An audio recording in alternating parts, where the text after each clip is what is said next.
It's Friday, and that means live Q&A.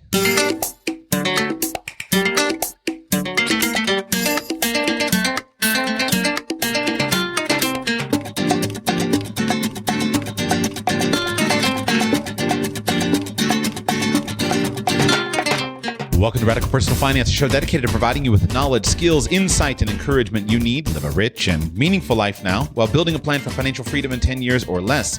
My name is Joshua Sheets. I am your host. Today is Friday, December 8, 2023. Almost to the end of the year. I hope that you are on track for any last-minute goal accomplishment here at the end of the year, and I hope that your 2024 planning is well underway.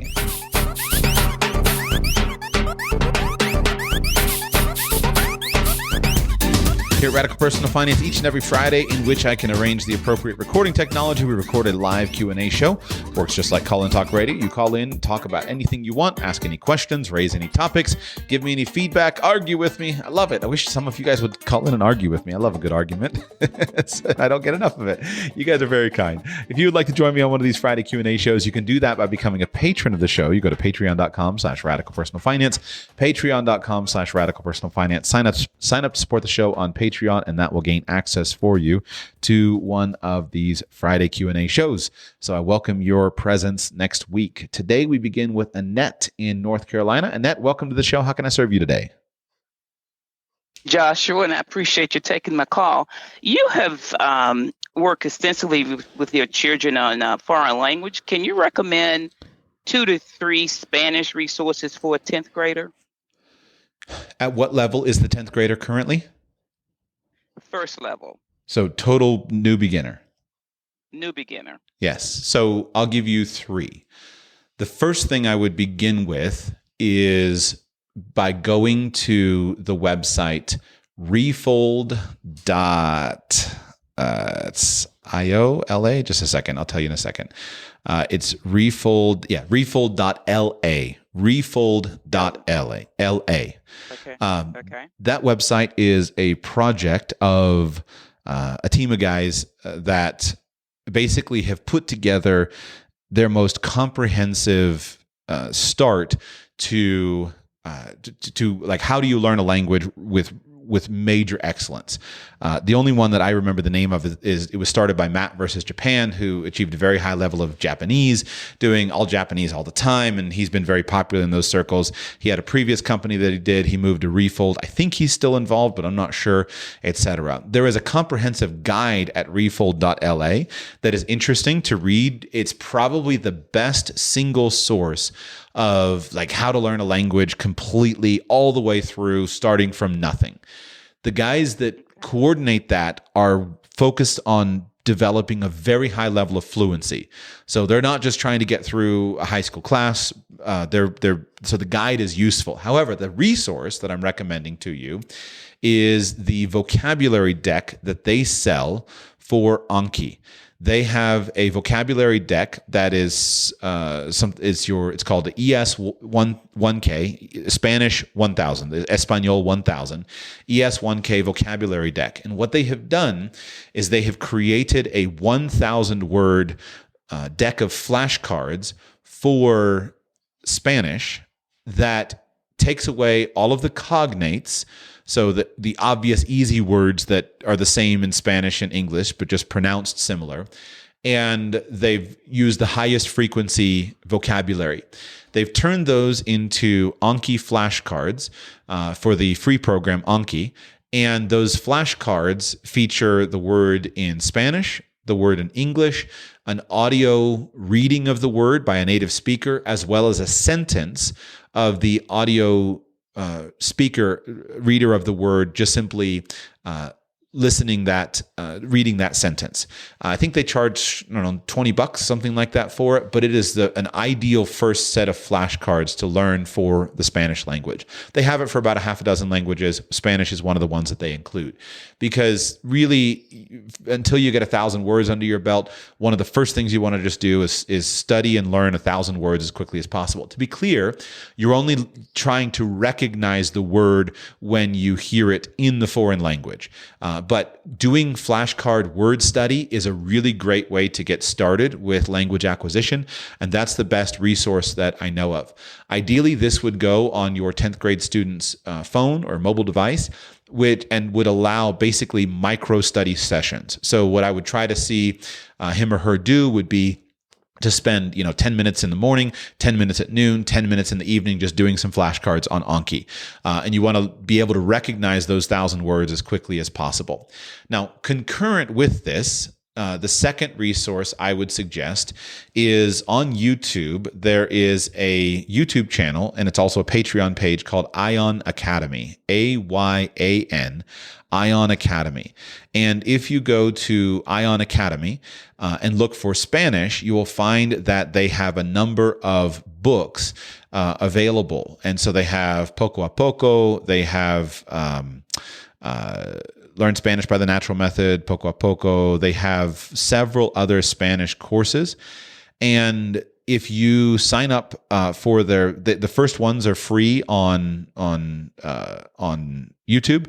It looks like they have about 20 or so of their videos for Poco a Poco for free on YouTube. But you'll sign up for their Patreon page. It's pretty inexpensive. And then you get audio reading of that. You can download the Poco a Poco book. And what this is a natural method book. And a natural method means basically how can we create a story that is so simple and so straightforward that even somebody who has very little exposure to the language can understand it right from the very beginning. And I think this is a really good way to start because it allows you to get quick exposure to a lot of vocabulary in a very straightforward way. And so you can download for free the Poco a Poco book and their other Spanish courses. They have probably 2 or 3 of them available on their Patreon page, and then you can listen to the audio. And so I would spend some time doing that as well. Then the third resource that I would use for a 10th grader is I would sign up for the website Link, LINGQ.com, link.com, and I would start going through their Link mini stories. And this you do on a computer or on a mobile device. And you read through the stories. And the way you do it is you start with a mini story, and then you read through it using a feature in that program that's called sentence mode. And you need to learn how to use the program and mark the words that you know and don't know. But go through their initial mini stories is a good starting point. And what you can do, the benefit of that, is that these stories are simple. The stories themselves are about 2 minutes per story. And what they do is they have a very simple story.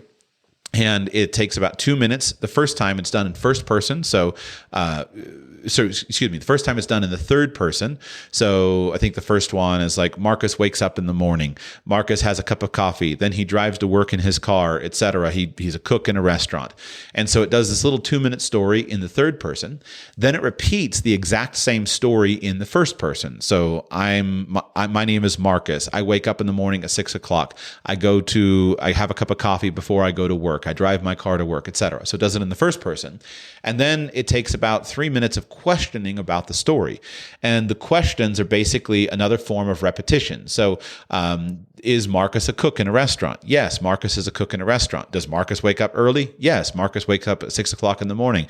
Does Marcus drive to work in his car, or does he take the bus? Marcus drives to work in his car. And they're super, super repetitive, but the story format is a really good way of understanding the language. And so if you start with those 3 resources, then in the course of a couple to 4 weeks, like basically less than a month, very quickly your learner should acquire a couple thousand words of Spanish vocabulary. And at that point in time, it's very simple to go directly to native language content, native speaker content, hopefully that is leveled or that you can level in some way. And then it's just a matter of choosing resources that are a good fit for the student. So if the student, it's really good to spend a lot of time listening. So if the student is into, TV shows, he or she likes to watch TV or soap operas or something like that, you look for things on Netflix and you listen to those, or you look for YouTube series. If the student is a reader and is willing to read, you do lots of reading, and very as quickly as possible, you try to get to things that are interesting to the student based upon the subject matter, and based upon the subject matter. And so depending on the motivation of the student, I would say 1 to 2, maybe 3 months maximum, you could consume all of those resources, the 60 mini stories, the Poco a Poco book, and learn the 1,000 flashcards, and you're fully ready for native language material. And then you'll just want to put in some crutches that will help the student to, native speaker material. You'll want to put in some crutches that will help the student to use that native speaker material effectively. So there are a couple of, for example, for TV or YouTube, you can either take the transcripts from that and you can read them with a dictionary using a program like Link, or you can use a couple of Chrome extensions to automatically show you the subtitles as well as the translation. If you still need translation as quickly as possible, you want to get just to native language subtitles underneath it. For reading, Link is the best resource. There are a couple of other software programs that are free and other people that have kind of built similar things. But basically, and then also there's lots and lots of leveled material available for listening and for reading. So there are graded readers. There is Spanish news in slow Spanish or simple Spanish podcasts, things like that. And so you basically use those tools to make it accessible. And then it's just a matter of ticking up the hours. And the goal is to get to, with Spanish, an initial goal should be about 650 hours. The goal is to get 650 hours as quickly as possible. And so if you can find content that will suck the student in, then you can get to the point of 2 to 4 hours a day, would be really great. And we're not just doing it it's not study. You're doing some study, some word cards, flashcards, etc. But the study could be limited to about 20, 30 minutes. But if you're getting 2 to 3 hours of content exposure using interesting books, interesting shows, interesting podcasts, interesting YouTube channels, etc., then in 3 hours a day, you're at a couple hundred days to get to 650 hours, a few hundred days. So Spanish to an upper level, intermediate level, basically about a B2. My target would be getting there in about a year, if the student is motivated. Okay. But that's how I would do it, and those are the 3 resources I would begin with. So, how do you spell the Anki? Is that Onki or what? It's Anki, Anki, Anki. Okay, I've seen it. Yeah. Mm-hmm. Okay, I've seen that. Okay. Thank you, and have a Merry Christmas. My pleasure. We go on to Adele in the state of Texas. Adele, welcome to the show. How can I serve you today? Hi. Thanks for taking my call. I have 2 questions, and I guess I just need to get a second opinion. Course of action. One is, my first question is, my mother passed away and I have a small inheritance coming. I'm Canadian. I now live in Idaho. I have 200,000 Canadian coming my way that needs to be transferred from the executor's account to me in Idaho. And I'm looking for the cheapest way to transfer money from Canada to the U.S. I've done a little research. It seems like Wise might be the best way to go, like an online money transfer service, because they offer international money transfers at lower rates and better exchange rates and actual real exchange rates without markup. But I just wanted to check with you and see your opinion on that. For that amount of money, I would just do a bank-to-bank transfer using an international transfer, or Wise is also fine. I don't see any clear reason why you would choose one or the other. So I would just do an ACH transfer. It's relatively simple and arrives in a few days, and generally the fees are pretty reasonable. And then the other comment would just be, consider just keeping the money in a Canadian bank account unless you need the money today, and et cetera. Then you might, because it's so accessible, it could be worthwhile just keeping the money in a Canadian bank account and possibly even in Canadian dollars, and then just use it when you need to using a debit card. That would be the other simple solution. Because the exchange rates are so poor right now for Canadian to US. Do you yourself are Canadian? Do you go back to Canada and visit? I do, but it's going to become rarer and rarer as I have no more immediate. Yeah. Yeah. So the direct answer to your question is, I would just do a wire transfer, an ACH transfer from bank account to bank account. That will solve it. It'll be done, squared away, just taken care of. You can use Wise if necessary. Lots of people love Wise. It's fine. So I don't know what the best rates would be with that. You would have to check that yourself. But my comment is simply that there are benefits to having different currencies in your portfolio, and there are benefits to having bank accounts in multiple countries. So because there are benefits to that, if somebody comes into a situation in which it's convenient to have a bank account in a friendly country like Canada or in another currency like the Canadian dollar, then my only comment is you might consider just keeping it there in Canada and keeping it in the Canadian dollar. Now, if you have a prediction about the strength or weakness of the Canadian dollar, then of course you should follow your prediction.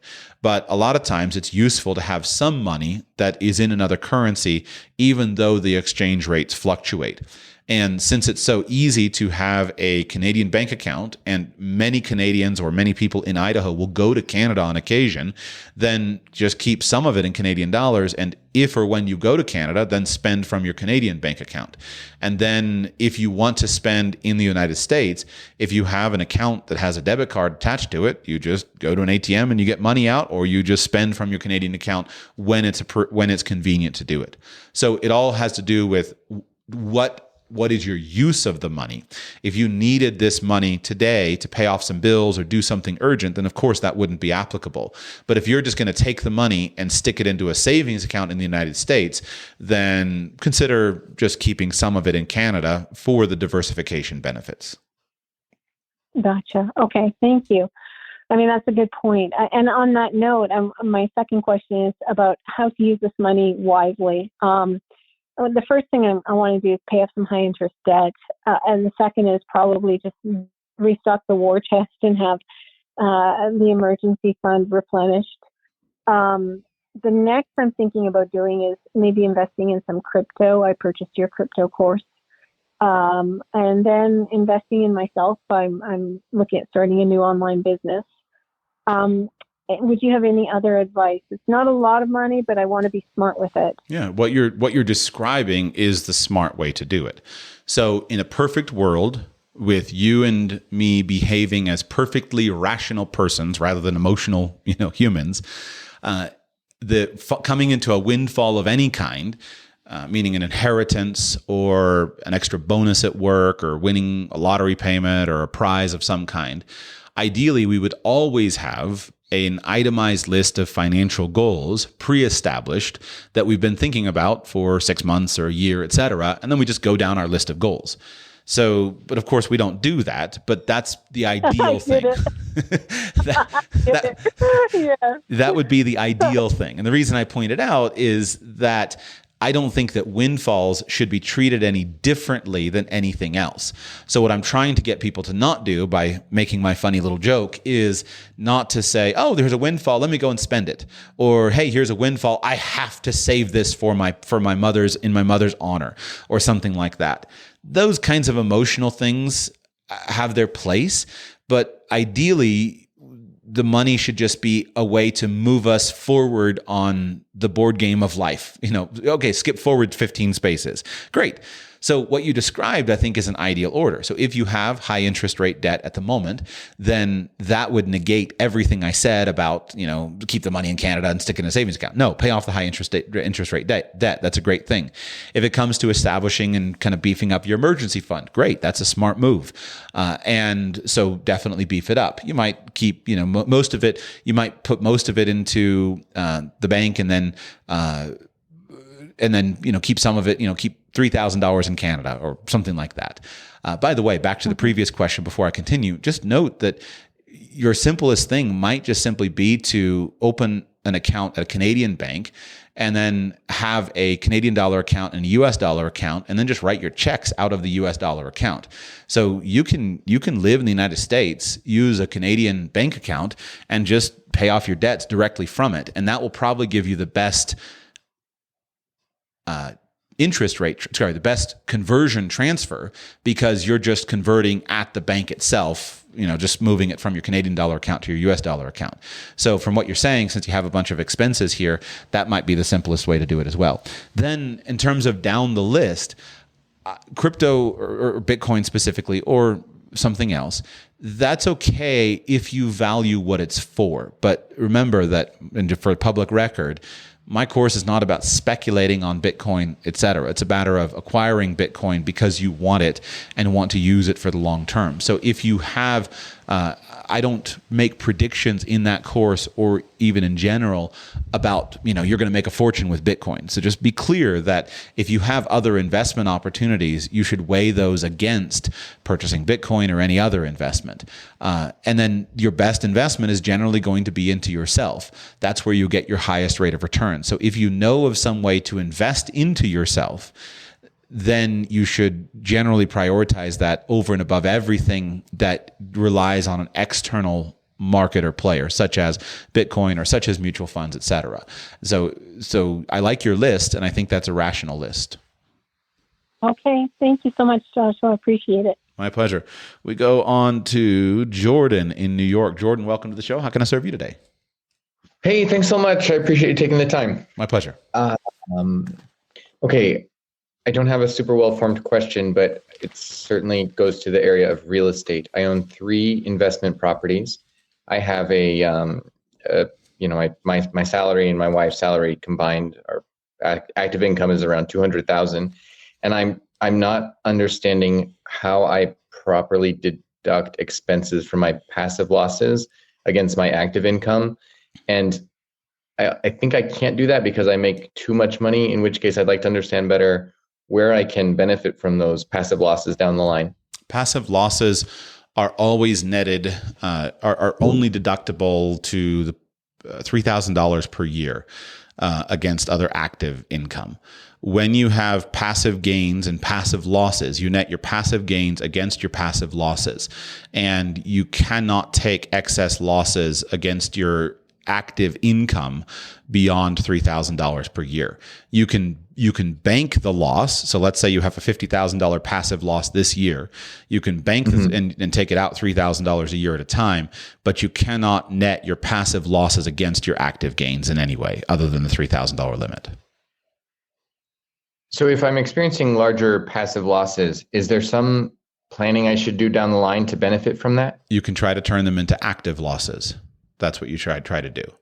And so in real estate, there are 3 designations that a real estate investor can have: that of a passive investor, that of an active investor, and that of a full-time professional.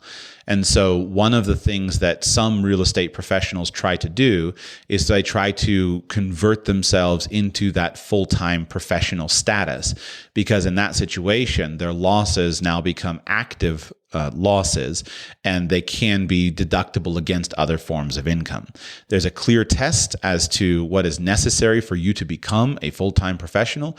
It is doable, but it's only doable if that's genuinely your actual full-time endeavor. And so what works for a lot of people is, if you have a husband and wife team, what many people will do is, let's say the husband has a job, he has a job or a business or something that's his primary activity, but the wife becomes a full-time active investor, and she gets a real estate license, she manages the properties, she racks up the hours, et cetera, and that allows them to claim that full-time status again and deduct all of their losses against other forms of income. Got it. That actually is a great idea. My wife will be leaving her full-time job when we have a baby in February. So that is a possibility for next year for sure. It's a possibility. Just look up the rules. I don't have them on the top of my head, but a quick web search will find them for you of how do I become a full-time active real estate investor. She needs to be genuinely dedicating a significant amount of time to the real estate business. That needs to be documented. This is an area of abuse, and so it's not uncommon to be audited. So she just needs to document her time, document her training, document her activity, and that can work out well. And I think that structure is in many cases the most efficient structure for a husband and wife to build their wealth. You have your job and or business that is disconnected from the family's investments, and she spends her time curating and taking care of the family investments. And that allows you to deduct more of the expenses against your business income. It allows you to have a very efficient structure, and it allows her to be looking for the big wins while you create the income and the active income. And so I like that structure of a kind of a husband and wife team very much, if she's interested and willing to do it. Great. I appreciate that. Can I ask one more short follow-up question? Go ahead. I have, in the past, I've pretty much always prepared my own taxes, or I've had a sort of family friend prepare them who's been fine, but I think I need something a little more sophisticated. Where would you suggest I start with that? I, in general, don't think that tax preparation is sophisticated. So you may want to solicit good tax advice, but there is a difference between tax preparation and tax advice. In general, tax preparation is absurdly easy if you have good records. And so if you have good detailed records and you have carefully documented all of your transactions, you have your receipts ready, et cetera, then the tax preparer is basically a functionary. He's not really doing anything except putting numbers in the computer. And you yourself can put those numbers in the computer pretty well. So my first question for someone like you is, how good is your bookkeeping? Most of your big wins from tax preparation perspective come down to your skill and with bookkeeping. Do you have receipts? Do you have receipts for the $23 that you spent at Home Depot to go and get a replacement part to fix something at the house, and now you can expense that properly, that $23? So if you have that stuff, and you can basically go to your bookkeeping software of choice and say, print out my end of year report, then you can pretty much go to just about any generic tax preparation software and you can enter the numbers yourself, because that's all your accountant is going to do. Even if you go to a local accounting office, generally speaking, your accountant is having his interns or his team in India or somebody do that. So that's tax preparation. If you don't have good bookkeeping, then you're going to wind up overpaying on tax preparation, because now your tax accountant is trying to figure out end of year bookkeeping. And so you should probably fix your bookkeeping issues. If you need to fix your bookkeeping issues, then fix them and you don't want to do it yourself, fix them with a bookkeeper. Just hire a bookkeeper and work with that person separately. So now let's flip to tax advice. How do you get good tax advice? You may be able to find somebody who specializes in working with real estate investors who can give you excellent tax advice. I have found that most of the time, your best source of real estate tax advice, though, will come from another DIY real estate investor who's really into it, and or just from good studying the tax books. Tax planning for real estate is fairly simple and fairly straightforward, but it's largely a matter of understanding the distinctions of how property is categorized, what expenses are deductible versus what expenses are depreciable. And it's pretty straightforward. It's pretty well documented in books at this point in time. And so if you just invest in a handful of good books, then you're going to know most of what there is to be known about this. I mean, especially if you're just doing single family rentals or just basic stuff, there's no secrets out there. It's just a matter of finding the right reference manuals. I would suggest to you John Reed's book, Aggressive Tax Avoidance for Real Estate Investors, is probably your best starting point. Again, that's John Reed, Aggressive Tax Avoidance for Real Estate Investors. And if you go through that and you're careful about your bookkeeping, you'll have most of your planning ideas.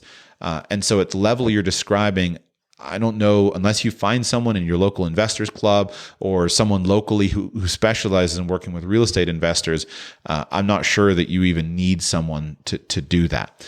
The people who really benefit from a very knowledgeable accountant are people who are using the accountant's bookkeeping services in their business and who find someone who can do a lot of proactive planning. Or they're people who just need the services of simplifying their life. I'm not against hiring accountants, but what I have found is that people often have this expectation that somehow I'm going to magically hire this accountant and he's going to give me all kinds of advice. And then the accountant is a functionary who does a great job preparing the tax returns, et cetera. And like, well, where was all the advice? Well, you got to do it yourself. And the people who pay the least taxes are those who take an interest in the subject and educate themselves very detailed in a very careful way about the tax code. And then once they have that education, they will know more than the accountant about their specific area. It's always this way because a professional has to have a broad range of experience and a broad range of expertise. You only have to have a very narrow range of experience. And so your knowledge can actually go much deeper than my knowledge can because you just have to worry about the specifics of your thing, where I have to go and try to absorb a body of knowledge across a broad basis. So how to find a good accountant, barring everything I've just said, I would start by asking around. I would call, if you're involved in real estate investment club, I would ask people if they know people who are specializing in real estate. And then I would call my wealthy friends and I would just simply get a referral and or use another professional. So professionals are good at referring people around. When I was an insurance agent, I would have referred you to 6 different accountants and done a good job with those referrals. And so call people that you know who are professionals, et cetera, and try to find somebody based upon that as well. That's a good way to go about it. Okay, thank you. That's very helpful. I appreciate it. My pleasure. We go on to Jason in Washington, D.C. Jason, welcome to the show. How can I serve you today? Hi, Joshua. Thank you for taking my call. So I wanted to get your input and perspective on our planning here. So about 2 years ago, we turned our townhome into a rental home after buying our primary home. So we've had this rental for 2 years. It's my understanding that we can sell our rental property without capital gains tax within the three or 5 year rule. So I'm looking to get input and perspective from you if we should sell or keep the rental. A little bit of background. We have a property management company managing it for the last 2 years. It has been a very smooth process, not a lot of expenses as far as things going wrong with the property. The property is currently income producing roughly about $900 per month after property management fees. We've had about $1,000 worth of fixes in the last, each year of things we've had to fix. And our income is roughly around $240. So we haven't really realized any tax benefits from that. So I'm just swirling around in my head on, should we sell to avoid the capital gains and, realize a large sum from selling the property? Is there any additional information I can give you to kind of maybe help? If you sold the property, what would you expect the total sales price to be that a buyer would buy it in today's market? It looks like roughly $468,000. What is your tax basis in the property? How much did you pay for it? $235,000. And do you have any guesses on what you would pay in terms of sales costs, real estate agents, et cetera, if you sold it out of the $468,000? From my understanding, is it 6%? So let's say 6 to 8%. Okay. So basically, you have an opportunity right now for 2 things. The first thing is actually there are 3 factors that you could consider. Let me go to 3. Number 1, the first thing you can consider is simply this particular property. Is this property a good rental that you would be excited to buy over again? Or is this a property that's okay, it's okay, but it's not great? If you have a property that there are properties that are great to live in, there are properties that are great as rentals. And so you just want to ask yourself, would I buy this particular property over again as a rental? If it were on the market today for $468,000, would I buy this specific property for $468,000 today as a rental, or is there something that is more compelling? It may be that in your area, there is a property that you could buy for $468,000 that would be more compelling as a rental. And if so, you should always think about getting rid of bad rentals and buying better rentals. So most real estate investors who have a large portfolio of properties have a few that, this property just doesn't do that great. It doesn't rent very easily. It's a little awkward or something like that. And they trade those properties out when they have an opportunity and to sell them and go to somewhere else. And so that's the first question you should ask. The second question you should ask would involve some sense of market timing. You look at your local market and you ask yourself, is this a good time for me to be selling a piece of property, taking some profits? Is there something that might change in the local market? Or is this a good time where, no, I definitely want to keep it because things could change in the future? I'm not going to even open my mouth on that because you have a DC area code phone number and it just seems like everything in DC just continues to go up. So, but you make your own assessment of that. Number 3 is then the tax consideration. So you have an opportunity to reset and to go from a $235,000 tax basis. And let's say you sell the property for $468 and I don't know, let's say you clear $415 or $420 or whatever it winds up being. So let's just call it for easy math. Let's say you clear $200,000 tax free. Would you rather take advantage of this factor to take your $200,000 tax free? Or is there some compelling reason why you wouldn't want to take the $200,000 tax free? Compelling reasons why you wouldn't would be things like, this house is fantastic. I know that everything on this house is fixed. I know that there's not a bit of cost that's going to come out of it, but I don't necessarily know that about some other place, or just things like that. Once this 3 years passes, you're going to lose the chance to access the money tax-free. And in the future, you would have to pay capital gains taxes. And so in general, the bias, especially when you've got $200 and something thousand of gain, the bias would be take your tax-free gain. And even if you turn around and you sell this property and you buy literally the property next door, at least you get a step up in basis and you restart with a $468,000 tax basis, and you've taken your tax-free gain from moving from the property. But those are the 3 factors, and then you would just have to decide how to weight them based upon the individual circumstances of this particular house as compared to alternative houses, this particular market as compared to the future, and then the value of that tax-free gain now versus something inherent to the property itself. I see. And so let me ask, does this impact your advice as well?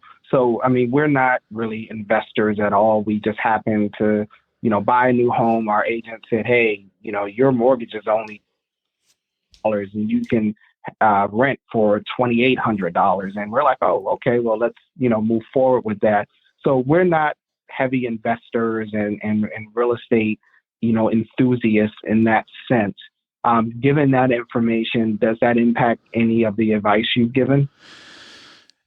It's good to acquire and keep assets. The people who tend to be the wealthiest in the long term are those who just buy assets and hold them forever. So if you wind up in a situation where you've bought this asset and you own it, your wealth will probably be the greatest in the long term if you just keep it. For example, you probably have a very low mortgage interest rate because you bought this property when interest rates were low. And so you can just sit here with this property and the tenant will pay it off for you and you'll have that for the rest of your life. But if you sell it today and you're not really real estate people, then there's a good chance that you're going to wind up spending the gain or, putting it in something else that may not be, and you may not save it. So it's hard for me to answer because it's a personalized thing, as always. If you're going to if you're going to take the money from the sale of the property and you're going to consume it instead of investing it, then you would be better off just keeping this property so that the money is not consumed, even though in the future you'll probably wind up paying a little bit more long-term capital gains tax. And so what you said is, hey, we're not really real estate people. Then in general, I would say you're probably going to be richer in the long run if you don't sell it. You just keep it. Let the property management people manage it. And because you're just acquiring an asset and keeping it and not consuming it, then you'll probably be wealthier in the long run because of it. But that's the framework is are you going to consume it or not? This is a convenient way to do it. There's a lot of people out there who don't mind owning a few properties, who wouldn't go out and buy a rental property, but they don't mind accumulating a few. And since it's so easy, you had it as you occupied the property with traditional financing, you've already got a mortgage locked in, you don't need to do anything, then based upon what you said, my bias would be to say, just keep it. let the tenant pay off the mortgage for you. And, in the future, when that's done, you'll have a very valuable asset. It'll continue to increase in value as long as you don't get too much trouble from the tenants. It's a reasonable, the property management company is doing a good job. You'll probably be happier to just keep it and let the asset continue to accumulate rather than selling it and having to face the risk of, what do I spend the money on? Do I consume it? And also, what do I invest it in? And you probably don't want to go out and find another house. So this is one of those behavioral finance things where there's a technical answer, which is kind of what I gave you, but there's also just the behavioral answer, which is to say it's always better to acquire assets and keep them for the long term than it is to be shuffling things around. Understood. Do I have time for another question? Sure, go ahead. And so with that and keeping it, I've been looking at LLC or land trust, and is there any benefit if we're going to keep it to start looking at those or one of those or something else to go for protection, I guess it would be? No. In my opinion, no. Okay. No. The reason to pursue an LLC is so there are technical reasons such as ease of transfer or something like that you want to transfer the LLC. People promote LLCs as a significant form of asset protection. I'm pretty ambivalent about whether it's actually effective or not, or even necessary. If you're talking about you own a house and a rental property, I don't think that's in any way necessary. And it seems to me that it's more of a benefit to the lawyer who's drawing up the LLC than it's likely to be for you. I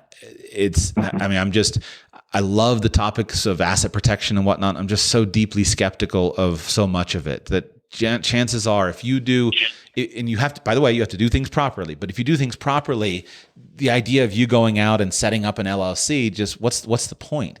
What does doing it properly mean? Well, make sure the house is in good condition, that it's up to code, that everything's working in it. You're not going to have some electrical fire because you did something stupid and didn't follow the code. Make sure you've got proper management in place, and then make sure you have proper insurance in place. But you just generally don't need to ever do anything beyond good insurance in order to be protected. That's why you have insurance. And so when you go and start setting up LLCs and whatnot, it's expensive to set them up. It's expensive to maintain them, especially for someone like you who's not doing them and not in the business yourself, not doesn't have already the relationships established.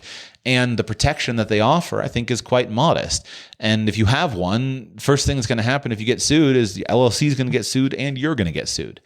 And then in terms of setting it up in a land trust, I think the biggest benefit of a land trust is regarding privacy. But at this point in time, you have no privacy because you already owned it.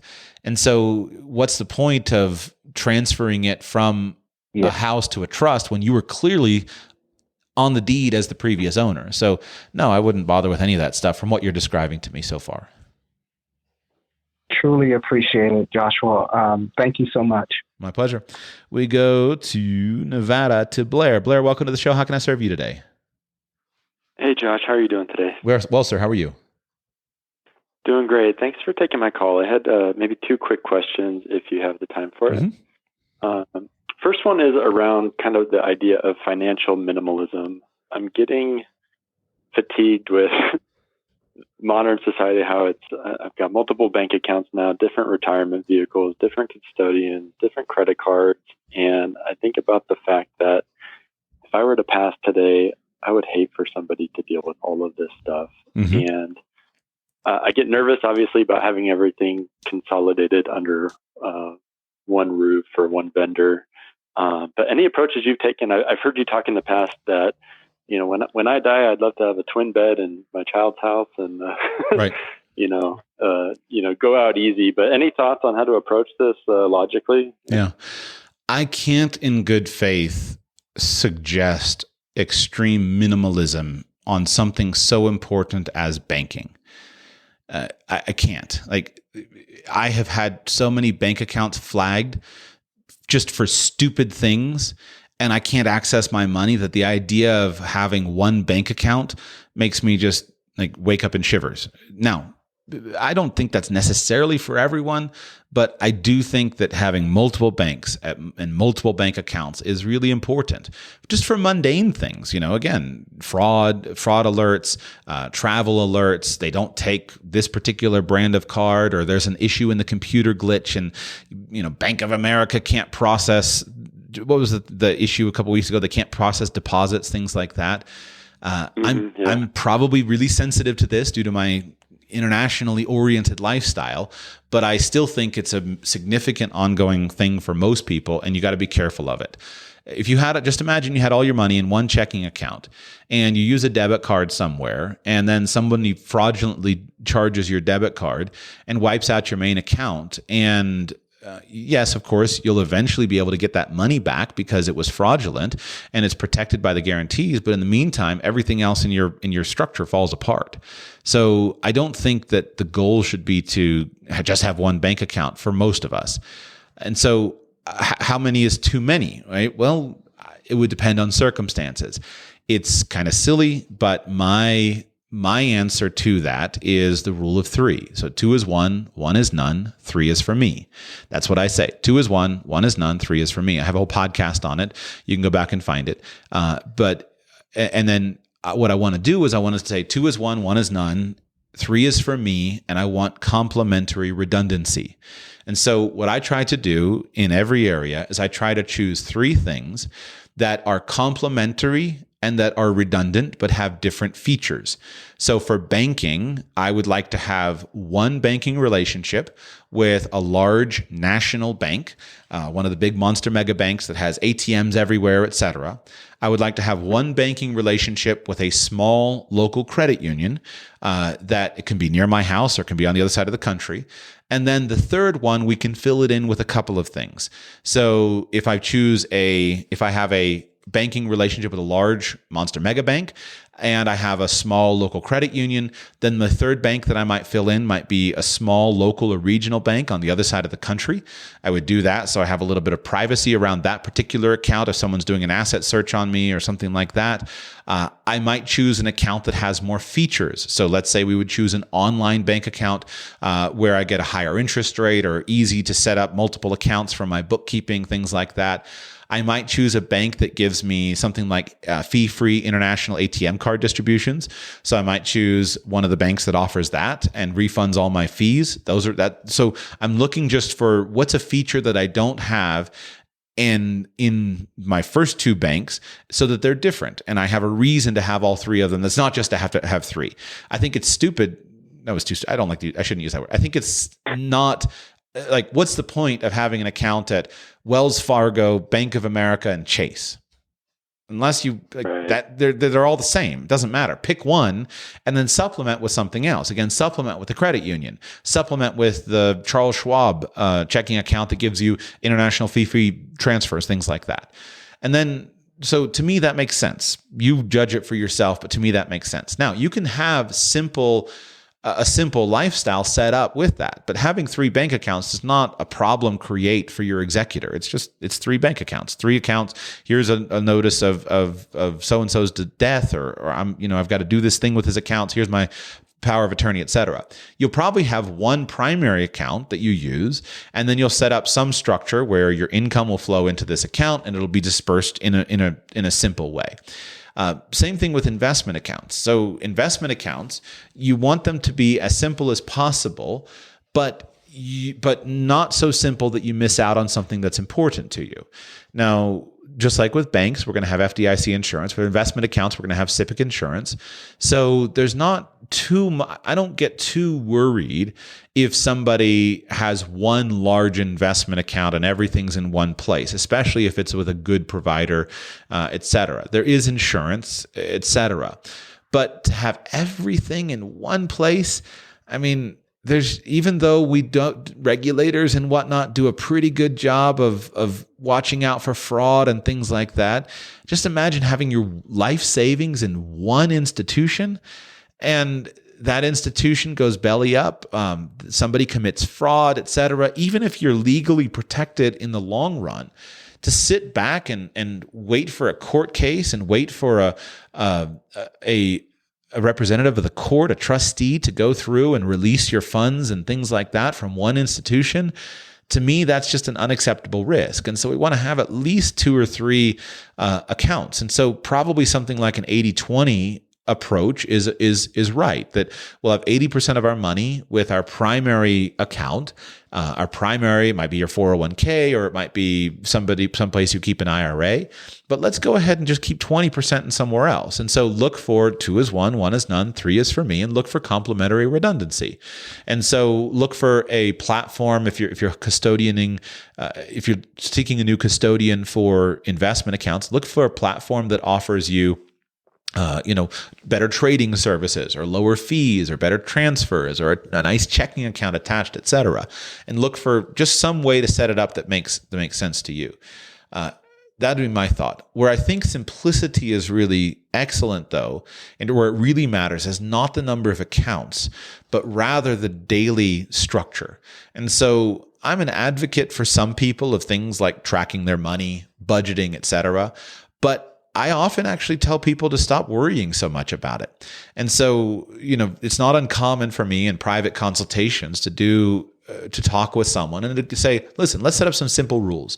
Simple rule number 1 is you set up an automatic contribution into your employer-sponsored retirement plans, and you max them out every single year, no matter what.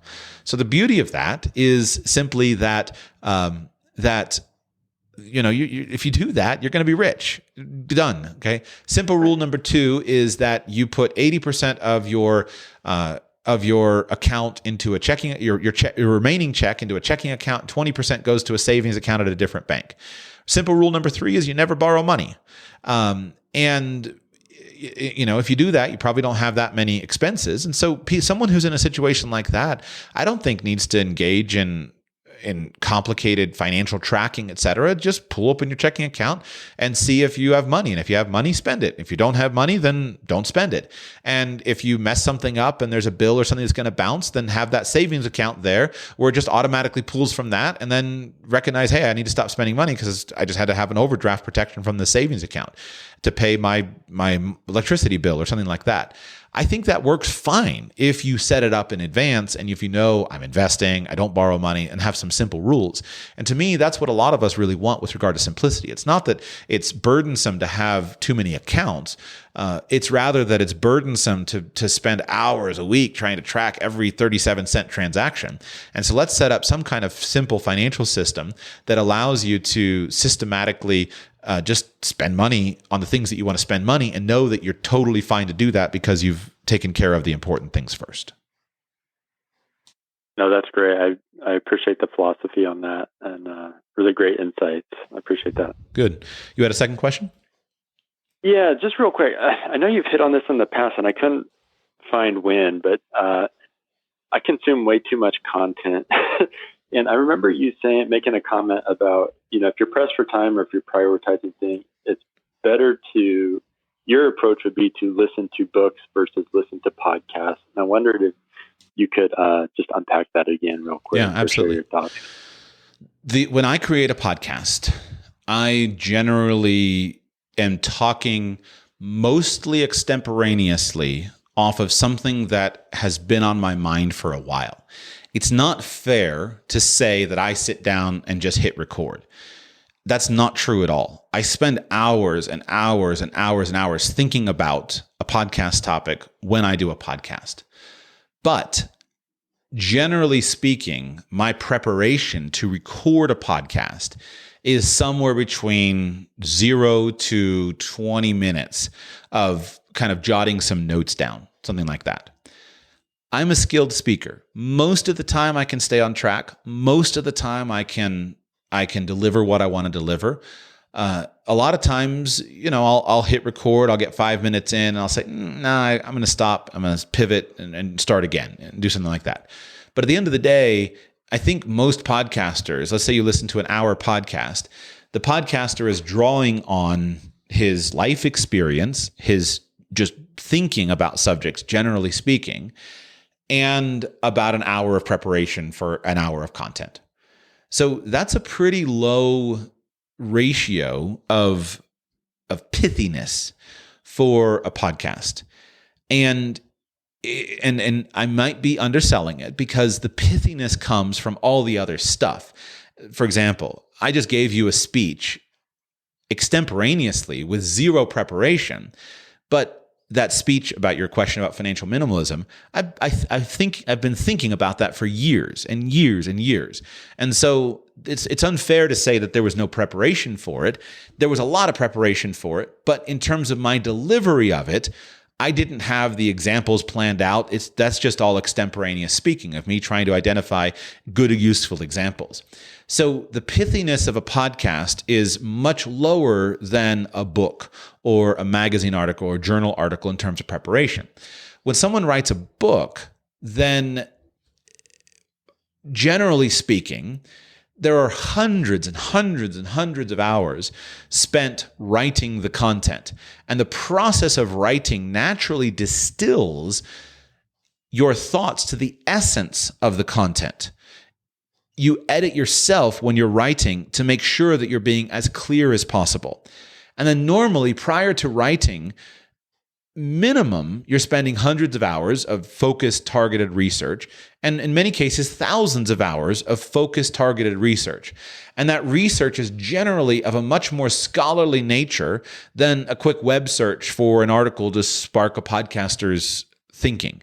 You're spending time understanding the books that have been written on this topic that you're writing a book on, and then those authors before you have done that process as well.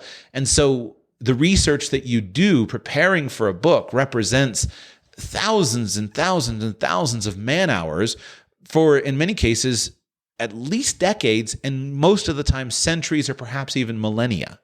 And so in many cases, many books, many subjects, we're reaching back 2,000, 3,000, 4,000 years, and we're tracing that thinking process up to today in order to talk about what we're doing. And that doesn't happen in podcasts generally.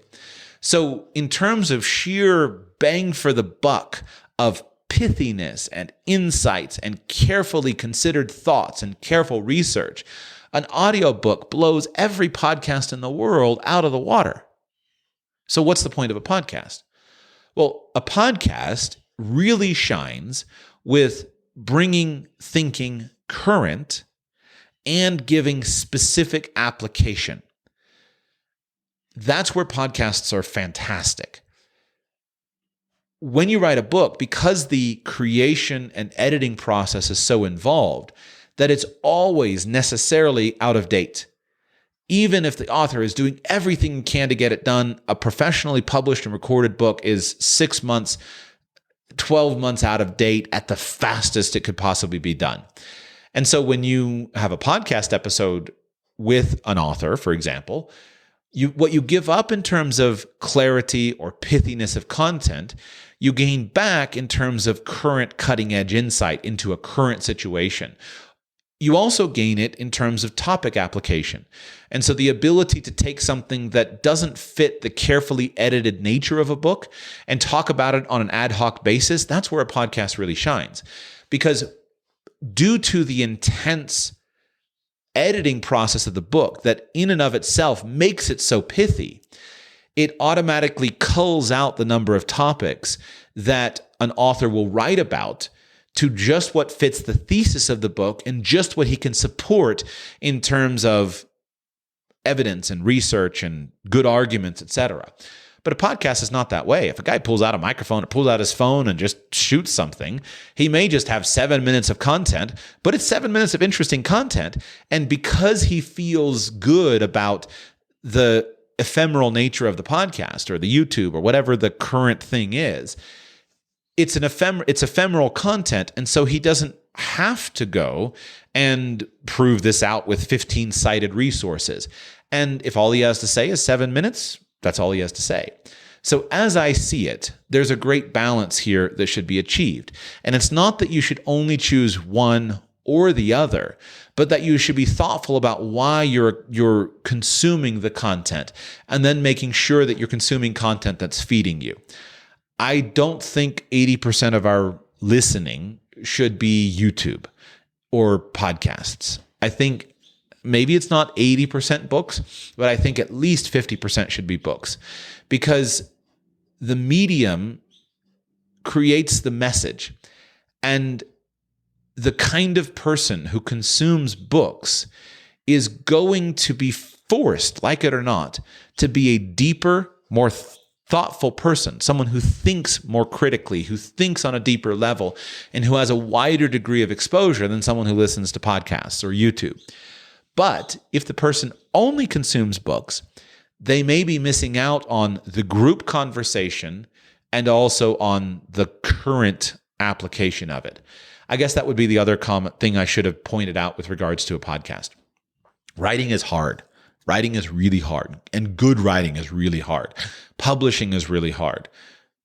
Shooting a YouTube video, not so hard. And so I think there are a lot of people who would never be writers who can create other forms of content.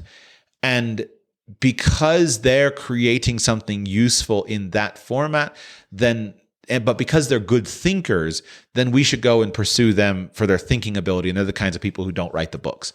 So I think a balance is warranted, but it shouldn't just be all podcasts. And if we really want to master a domain, there is no better path, no faster path, and truly no other possible path than mastering the books that form the core canon of that domain.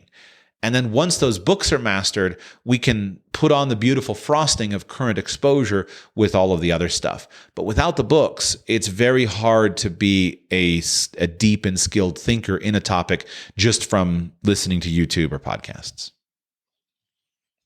Awesome. That's exactly what I wanted you to articulate. So thank you for adding that value. And Merry Christmas to you and your family, Josh. Appreciate all you do. And to you and yours. We go to the great state of Kansas. Welcome to the show. How can I serve you today? Hey, Joshua. Thank you for taking the call. Got a question about paper. I know you've been traveling a lot and have been for a while, and you're out of the U.S. and all that good stuff. I was wondering what your approach is to paper documents, important documents. Do you just make everything digital? Do you have a system? Have you ever given any thought to that? I'm trying to reduce a lot of clutter and stuff in the house, and just want to know what your thoughts on that. Yes, I've given it a lot of thought, and I have done a lot of different things. Why do you so be more specific with the clutter or the paper that is annoying you? What do you want to reduce and get rid of? Well, we tried to go paperless with a lot of the bills and, just normal stuff that comes in the mail. And so we used a lot of that. But I don't really know what to do with some things like auto records or even, some artwork from the kids' school and just the random things that you just think, I might need this someday. I don't know if I just inherited this from my parents or something, but I don't really have a good way to think about what to keep and how to keep it. And if digitizing it is really any better than storing it in a file cabinet. Right. It's a complex subject that could go different ways, but I'll give you some of my experiences and hopefully those will inform you. First, okay. I don't think that stuff, including paper, is generally bothersome in and of itself. It's disorganized stuff that is generally bothersome. So I would ask, can you begin by simply organizing your things a little bit better and set up an organizational system that will work for you? I don't think pursuing a 100% paperless system is smart or advisable, even though in many cases it's technically possible. And so we all need some kind of organization system that works. For paper, the key is some kind of file drawer or file box or file cabinet or file bag, a set of manila folders, and a labeler. Do you own a labeler? Yes, we do actually. Perfect. Labeler is life-changing. And so you should give yourself full freedom to label things quickly and freely and just do it.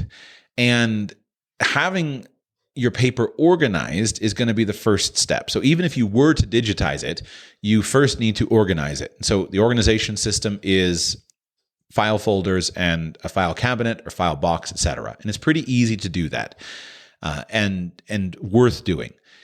It's necessary to do that if you're going to digitize. The only reason you wouldn't want to just keep that system would be if there was some compelling reason why you needed to digitize. So when I was going traveling full time, I digitized everything. I digitized a 2,000 book library. I did destructive scanning. I chopped off the spines of all my books. I bought a fancy duplex scanner and I scanned all my books. And I got rid of everything, every book. I digitized all my papers. I digitized all my old journals. I chopped up my yearbooks and digitized those. And I got rid of everything. I regret some of that stuff, specifically because digital files have their own issues. So I backed some of my journals, right? I had 10 years of personal journals. I digitized them all. I was worried a little bit about it from a privacy perspective. I was like, I'll just go ahead and digitize these things. So I digitized them and I shredded them. Well, then I put them on a computer system. And because they were important to me, I encrypted them, I password protected them, I backed them up on an encrypted disk. And that encrypted disk, I can't get into it because I forgot my password. Now, that's a stupid thing to do. Eventually, I'll find a copy of them, and I probably have a few backups. But it's an example of, in theory, I should be smart, right? In theory, I should know what I'm doing. And at the time, I used this password every day. I had it all squared away, and I said, "There's no chance of my forgetting this." But then I went on, did something else, and I came back some months later, and I couldn't reproduce the password, and so that was frustrating. But again, it's not the end of the world, but it's frustrating. And so here I am. I should know what I'm doing. And I make a stupid mistake like that. And I've worked with clients. I have a client that lost a few $1 million worth of Bitcoin on a on a drive that was backed up with a password and can't come up with the password. He's tried to crack it, etc. It's gone. And so digital things have their own danger, and it's not the perfect solution. And so start with organization. That's step one. Things that have a low cost can just be gotten rid of right there. So if you have bills, paper bills or something that comes in, most of that stuff doesn't need any kind of filing or organization. Just it needs to be shredded. And most of that stuff should be digitized. And so I think the simplest way to do that, to digitize those kinds of things, is to set up, obviously, an account. And if you're going to have email, then I would just set up a separate email account that is exclusively for this. It should probably be an account like a Proton Mail or other encrypted email service. Just have everything go there, and you only log into it when you need to go and check a statement or something. And so there's no point in having paper coming in for that stuff. Paper is a significant identity theft risk problem. It is much better for you to have monthly statements and things like that delivered digitally due to the identity theft risks of having those documents sitting in your mailbox. And so I think that makes a lot of sense. When it comes to records, educational records, things like that, it's not that burdensome to have a file folder for each child. And I think they should be digitized in case they're lost, but they should also be kept as hard copy in case the digital file gets corrupted. There's not any reason why you shouldn't have a couple of boxes of important papers in your life. Even if they're stored off-site or something like that, like we can do that. And there are good reasons to need and want those things that you may not perceive now. I'll give 2 examples from my own life. This is unique to me with my internationalization and stuff. But first of all, I have children who have been born outside of the United States. And if those children ever want to pass along citizenship, U.S. citizenship to their children, and if they were married to, I won't go into all the details, but they need to demonstrate that they have lived in the United States prior to a certain age. And so if they don't have physical copies of that to be able to demonstrate at a certain time, then something extremely valuable like a citizenship could be lost. This happened a number of years ago when I was interacting with something for one of my wife's things, and we needed to come up with documentation of her maiden name. And if we didn't have copies of her passports, copies of her old driver's license, and things like that of her maiden name, then it would have been troublesome. Things like old driver's licenses that have your address on them. A lot of times you need to verify for a credit check system now. Well, who did you reside at 123 Maple Street? And you get 4 addresses deep, and it's hard to remember. What was my address at that point in time? But you got to fill out 10 years of address history or something like that. And so having hard copy records of that stuff is really important. Things like Social Security cards, identity documents, obviously last wills and testaments, statements of deeds, etc. That stuff all needs to be kept, and it needs to be kept for the long term. It should be digitized as a backup in case your house burns down, but it shouldn't be gotten rid of. It should be maintained. So I would say organization solves a lot of the frustration that people have with stuff. And organization will help you to diminish stuff in general. And I think the best solution for most organizing stuff is a system of files and boxes. And so for paper, files and boxes is good. For other stuff too, I myself I use Ziploc bags, gallon bags, or I use a lot of clear transparent bags. And things like, for example, if you buy a set of sheets or pillowcases, things like that, it comes in these little just clears. I save all those things, and I use them to organize things that are like. And so I label everything. And if you just have a bag or a folder and it's labeled, and you put something in it, even if it's one simple thing, then you now know this thing belongs and I have it. I'll give you an example. I have a trampoline for my children. And if you've ever set up one of these trampolines, you know that you need a trampoline spring tool in order to put those springs on and off. And if you don't have this tool, it's a nightmare to put these springs on and off. But if you have the tool, it's easy. So when I bought the trampoline, I had this trampoline spring tool. I don't want to lose this. I take the trampoline spring tool. I put it into a gallon size Ziploc bag. It's clear. I know what's in it. I fold it closed. I take my label maker and I put on it trampoline spring tool, and I put a label on the bag, and I put it in on my stack of my shelves, or in some cases I've used bins, boxes, etc. And I just toss it in there. And so sometimes when I'm looking for something, I go in and I just pull everything out. But because everything's bagged, it's all filed in a sense, it's labeled, etc., then I know like these are things that I've intentionally kept. And it's a lot more like I don't have any angst about it like I would if it were just sitting on a random shelf in a workshop or something like that. And so same thing with paper. You do need the paper, and it would be only certain people who would ever want to get rid of that stuff. And then one final comment. I think I have most of the paperless solutions. I have several scanners. I have a duplex scanner. I also have an overhead book scanner now. It doesn't work well, but I have it.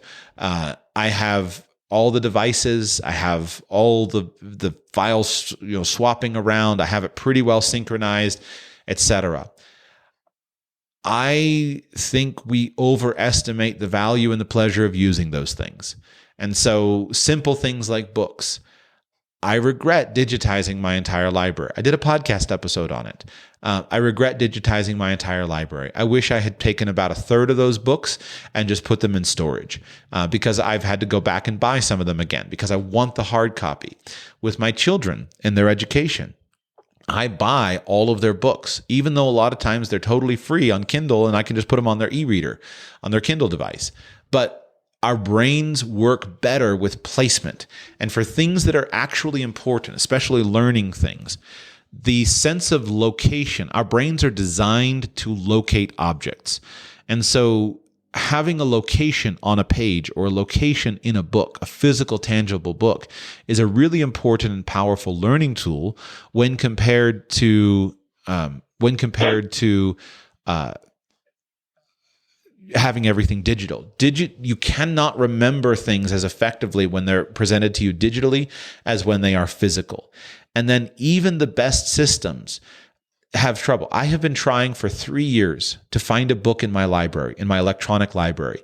Years ago, I bought this book and it was full of, it had these just wonderful financial stories and parables. I read it aloud to my wife at the breakfast table, and it was fantastic. I loved the book. I digitized it along with all of my other books. I know it's in my library. I have a Caliber library. It has 5,000 books on it. I know it's there. But search as I might, I cannot remember the author. I can't remember the name. I cannot find this book in my library. At some point, I have to go through and just sit there and go through every single one of my 5,000 books and find them. But it's very frustrating to me because there have been many times where I've wanted to create a podcast episode and I can't find it. And I want to go to that book and read one of the stories and use it as inspiration to create a podcast episode, but I don't have it. And I can't lay my hands on it.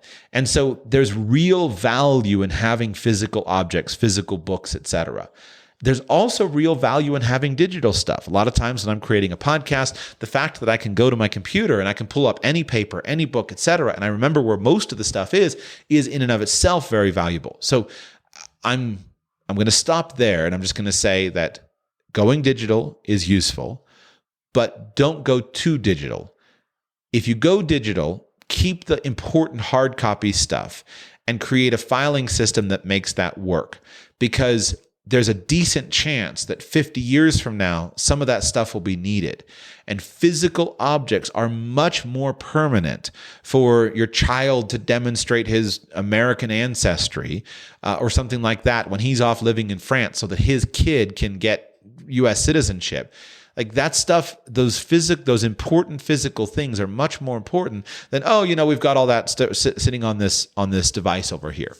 There are also very compelling benefits to having digital stuff, but you need to be super careful and don't go there too quickly, because I think my story of forgetting my password that for all the scans of all of my journals and things like that, my story is more common than uncommon. And we have to learn how to do a better job with our digital management, especially when everything's upgrading. So is that helpful at all? Yes. I actually have had a similar situation. Well, actually, I had a drive fail before I got a chance to back it up, and so I've lost a few digital things in my day as well. But your framework about organization, the I guess step one is that just kind of puts things in perspective, because I think that'll help out a lot. One quick question, like a follow-up question, if I may, on some of the important things. Do you have any recommendation, especially if you're traveling, what documents or what you would carry them in or take them in just to kind of keep those things secure, like Social Security cards or birth certificates and stuff like that? In general, I try not to travel with things like that.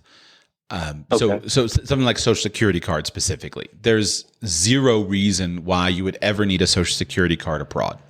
Now, birth certificates, on the other hand, I do often travel with them, especially if I'm going somewhere to do an immigration program or something like that. I do often travel with those.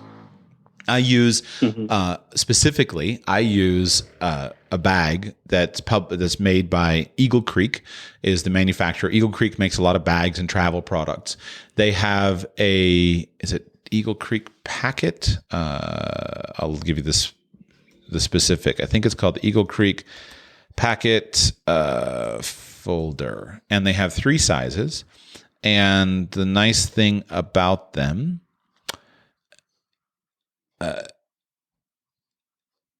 is, I used to know this brand name off the top of my head. The nice thing about them is they are I'll come up with it in a moment. It's Eagle Creek bag, and they have 3 different sets. It's from their Packet Cube line, but they're not packing cubes. They are, here we go, Eagle Creek Pack. Yeah, okay, so evidently it was the brand name. Eagle Creek Packet Organizer bags. So Eagle Creek Pack It, PACK-IT Organizer bags. They have small, medium, large. And what's nice about them is they are made of a mesh material, and then inside of the mesh they have a plastic, like a PUL liner, a plastic liner inside. That liner does eventually break down, but that protects it from water damage. And the large size is perfect for documents. You can fit into it all your documents, slide it in your bag. It's perfect for documents. And so I use it for documents. And they come in red, blue, and black. and I have all the different colors, and I use those usually. I also just use a gallon-size Ziploc bag. If you use a gallon-sized Ziploc bag, you can fit into that an 8.5 by 11 sheet of paper. You have to just kind of put it down just a tiny bit to zip the bag, and then it'll stretch itself out. So the way that I organize stuff, being mobile, actually, I don't have a filing cabinet. What I do is I have all of my family documents organized in Ziploc bags. So I have one for me, I have one for my wife, and for each of my children. And any document that pertains to the person goes into the Ziploc bag. Everything's labeled.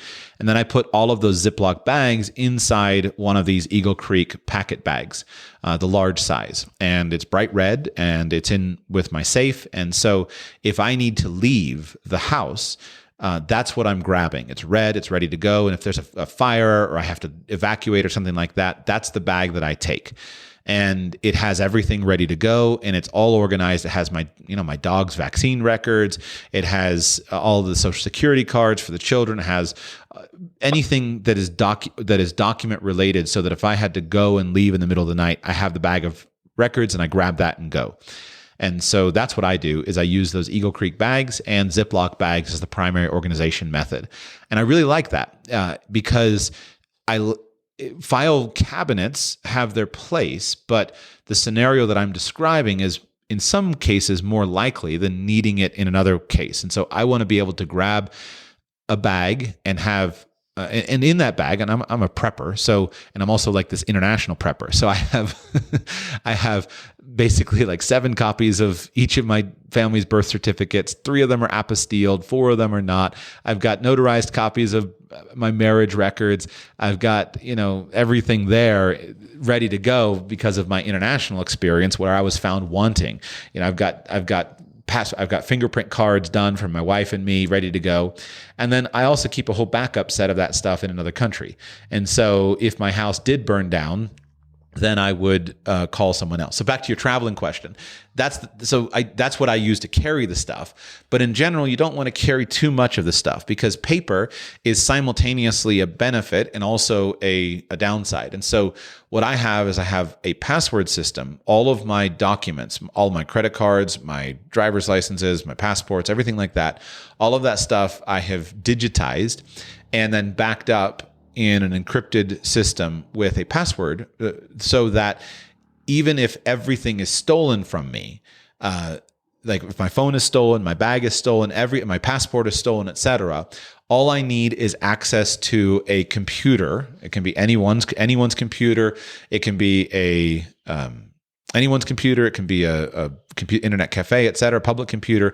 All I need is access to a computer, and I can go gain access to my documents, and I can print whatever I need to demonstrate my identity. So years ago, I had my passport stolen. I had to go to the U.S. Embassy, and I had to get a new passport. And I learned at that moment that if you can't prove your identity, it takes a really long time to get this handled. If you can demonstrate your identity, though, you can get it done pretty quickly. And so this is, of course, accessible on all my digital devices. So if I have my phone and my passport gets stolen, I can just pull out my phone and look, here's a copy of the passport, so that the consulate will give me an emergency passport to get me home. But then I also have it set up so that I can access it from any computer, regardless of whether it's my phone or not. And that's what I would recommend, is that the most important thing with traveling is to have basically one backup with you. All the travel gurus used to recommend having a paper copy. I think that still makes sense. And again, depending on the trip. So when I do an overland trip, across borders internationally, I do a couple things. Number one is you always need a stack of copies with you. And this is where, forgive the long answer, hopefully it's at least a little interesting. If you're going to Europe for 2 weeks and you're flying from New York to Paris, you don't need much of this stuff because it's super simple. You just need a passport, and if you have a picture of it on your phone, or if you have one paper copy of it, that's all you're going to need. On the other hand, if you're traveling with a vehicle across borders, at every single border, depending on where you are, not everyone, but a lot of times you need to have multiple copies of your vehicle ownership documents, your passport, your driver's license, your insurance information. And you've got to have all of them. And a lot of times you'll go across a border and they'll keep one of your documents at both sides. And so now you got 8 pieces of paper that slides away at every document. And sometimes it can be very hectic depending on the border. And so what I do in those cases is I make color copies of the originals, and then I never give them the original unless they figure out that it's the color copy. And so that's a useful strategy. And in countries where you're required to have your passport on you, then, and it's quite literally the law, but you don't want to take the risk of carrying the passport, then you go ahead and make a high quality color copy, laminate it, and then basically just plead ignorance about the actual law. So that way you're probably close enough to being legal without actually having your passport in your pocket the whole time. And I've never had any trouble with that. So you can say, look, here's a copy of my passport, and make it a nice color copy that clearly it's the passport. And if we go back to my hotel, back at the hotel safe, there's my original version. So that's how I do it. I use the Eagle Creek packet organizer bags. The large size is perfect for papers. I use a Ziploc bags to keep things organized inside of that. And then based upon the country that you're traveling to, and the mode of transportation, that's where you may need more of those copies and things like that, or you may just, it's not necessary at all. There's my answer. Perfect. Thank you. You're the perfect guy to answer that question. So that's what I wanted to call. So thank you, Joshua. My pleasure. You know, you do enough international stuff. I recommend to people, I teach this in my international escape plan course, like get your birth certificates, get your school records. I have, and I've just learned like all that stuff is important. So you can add that to your prepping.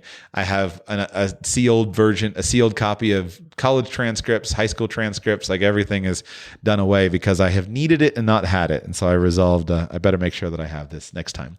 Kyle in Washington, welcome to the show. How can I serve you today? Hi there. Gabriel Custodia's first episode of his podcast is also a good starting point when you're trying to figure out what to throw away and what to keep, although he is a fairly minimal type of guy. Not to discount the last 20 minutes of you talking. So that's just for the uninitiated. It's called Watchman Privacy, and you can find it. He has it on YouTube on all the podcast feeds. So find the Watchman Privacy podcast. Great podcast anyway, and go back and find episode 1 and hear his take on that. Yeah, in 15 minutes, he'll give you hours and hours of stuff to do. That's always how it is. Yeah. I have a radical Christian father's question. Okay. So one thing I'm noticing at my church and other churches in this area in which I live, where there are a lot of small church communities, is I find myself connecting is the wrong word. I find myself relating to and having more in common with the women at the church because they are the ones leading their families. And it's frustrating me to find the type of fellowship that I'm looking for in these groups of men because they seem to be following their wives and not the other way around. And I'm just curious. I'm assuming you run into that. You push that an awful lot when you did that podcast. And I'm curious if you have any kind of, me going and preaching to all these guys and saying, you guys are doing it wrong. I'm not going to make any friends that way. And I'm not sure how to go about working around this difficulty I'm experiencing. Is there a particular denominational tradition that you yourself are involved in where you're finding this more than in another place? No, I go to a Catholic church, but I went to, when I started back going, I went to pretty much every church that was within a half an hour of me. And I didn't stay long enough to say that this is definitive, but I see the women run a lot of the church operations. There are a few men that volunteer, typically older retired gentlemen, but the guys with kids that are my age just aren't. and I felt as though I saw it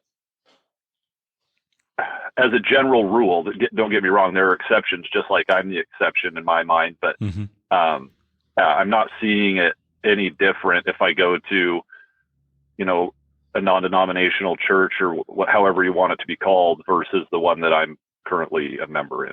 Right. Well, it is. I can certainly easily understand what you're saying. It is a continual problem. It's not a problem everywhere, though. But it's the reasoning strikes right at the heart of where we are as a culture, and it's basically largely due to the cultural revolution in the United States and in many places of the various waves of feminism, and it goes all the way back to the first part of the 20th century. But the responses to this change and vary depending on where you go and what you are, what you're exposed to, et cetera. And so there are, if you want to see more stronger men who are patriarchs of their family, there's a lot of us out there. And in the future, there will be a lot more, but there has been an enormous sifting happening. So I'll just tell my story briefly. Today, I clearly and wholeheartedly identify with patriarchy, but it was not always that way. I grew up in a fairly conservative Christian world where male leadership was emphasized, but because of the cultural play, the cultural pressure in the wake of the feminist revolution, egalitarianism, etc., I was never super comfortable with that strong male approach. Specifically, I remember one time when I was in college, and I wasn't a hardcore lefty or anything, but this pressure was really strong, including in Christian circles. And I remember I was in college one time, and I went to my dad, and I specifically rebuked my dad for some of his language, because instead of using gender inclusive language, he had this thing that he said, and I'll skip the details, but he had this thing that he said that was specifically very exclusive. It was not gender inclusive. And I said, Dad, why can't you be like, why do you have to say it that way? Why can't you say it in the more inclusive way? And he wasn't offended. I don't remember what he said. But anyway, years later, I went back to him and I said, Dad, you know what? You were completely right. And I was a fool for thinking of it. But it took me a decade to get there. It took me a decade of watching. It took me a decade of experience. It took me a decade. So specifically, let's briefly touch on Christian doctrine. There are three basic views that we can categorize, that we can lump in together, Christian views on male and female dynamics.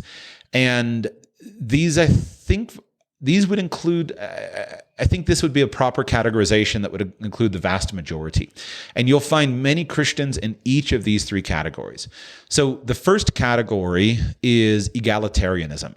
And egalitarianism would say that there is no real difference between men and women, and therefore men and women can do all of the same things. Men and women have all the same functions. There's no difference. After all, the Bible says there is now no more male and female, no more Jew and Greek, so therefore we're all the same. And that would be the egalitarian position.